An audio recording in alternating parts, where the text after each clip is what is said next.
And when you pray, you must not be like the hypocrites, for they love to stand and pray in the synagogues and at the street corners, that they may be seen by men. Truly, I say to you, they have received their reward. But when you pray, go into your room and shut the door, and pray to your Father who is in secret, and your Father who sees in secret will reward you. Matthew chapter 6, verses 5 and 6.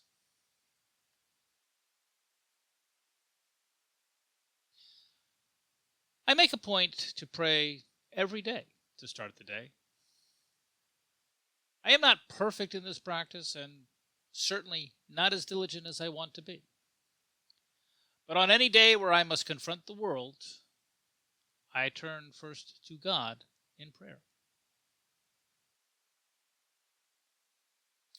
Am I holy and righteous for doing this? Not necessarily. I might not even be doing it correctly. Unlike the instruction in Matthew, I go out on my porch and pray out loud. There is nothing at all secret about my daily prayer ritual. Strike umpteen gajillion against me?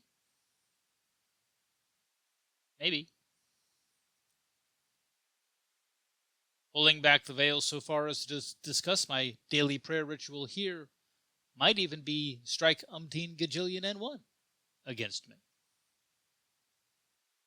Or it might not. Strike or no strike, sin or no sin. It remains a fair question why I am even mentioning this. The most honest answer is I am not really sure. The rationalizing answer is that I think I have something to say about prayer. Me, having something to say about anything. What are the odds? My daily prayer ritual is not a secret I hide away from the world. It is what I do, neither more nor less. More importantly, it is what I do. It is personal. It is for me and not for anyone else. It is a moment where I stop everything and strive to focus my mind entirely on God. And that is a challenge. Pushing out all other thoughts and focusing just on the prayer itself is not easy. Random thoughts are always popping in and out like unwanted guests.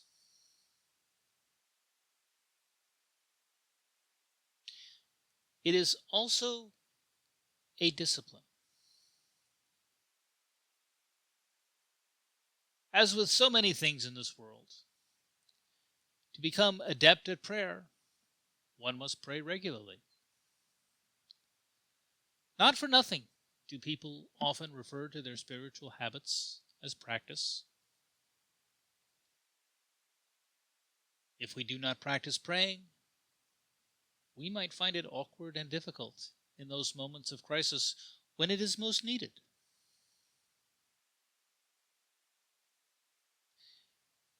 It is also a therapy. Putting my focus on God at the start of the day, even fitfully, helps remind me throughout the day that following God is what matters. Doing the right thing is what matters. Not whatever emotional turmoil or anxiety I might face during the day, nor any sense of overweening pride. I'm told I do arrogant and cocky quite well. What absolutely does not matter is what other people might think of me.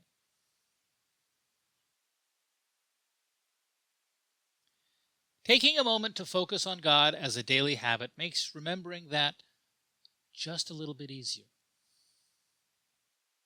Taking a moment to focus on God as a daily habit makes the anxiety a little bit less, the emotions a little bit more manageable. Taking a moment to focus on God as a daily habit makes the day a little more peaceful, no matter what might happen. Which is not to say I always do the right thing. I don't. Not only am I not perfect, I am not even close. When obstacles emerge in front of me, I do not always handle them as well as I could, and certainly not as well as I should. Still, with a little bit of luck and a whole lot of God's grace, with each passing day, I hopefully screw up a little bit less. I get a little less angry, a little less judgmental, and a lot more at peace with myself and with the world. I handle the obstacles a little more rationally, a little more graciously, and a little less emotionally. I like to think that constitutes progress. And that, I am learning, is the real power of prayer. Prayer is not a magical incantation we recite to bend the world to our will, but a spiritual and mental exercise by which we can slowly reprogram our hearts and minds into hopefully a better version of ourselves. At least, that is how I like to perceive myself when I pray, reaching for a better version of myself, reaching out to God that He might gift me a better version of myself. All of us are called to do the right thing each and every day. All of us are called to follow God's law each and every day. There is no moment during any day where we are not so called. There is no trauma, no anxiety, no distraction which negates the call. And that is an easy thing to say. As with most things surrounding faith, it is not at all easy to remember the call in the moment, and it is even less easy to answer the call in the moment. Remembering the call and answering the call takes practice. It takes diligence. It takes discipline. Which is to say, it takes prayer. By praying God daily, the habit of prayer is cultivated. By praying God daily, the habit of mindfulness of God is cultivated. By praying God daily, the habit of making God the priority is cultivated. And I have found these habits make organizing daily life just a little bit easier. They make the world a little less chaotic and a little less exhausting. Given the amount of chaos in the world, that is no small blessing. With prayer, each day I turn my mind towards God. And with prayer, each day I receive a blessing of peace from God. Prayer is therefore something I do for me. Prayer is for me and for God, not for the world. And so I pray every day. I pray to turn my mind towards God. I pray to receive the blessing of peace from God.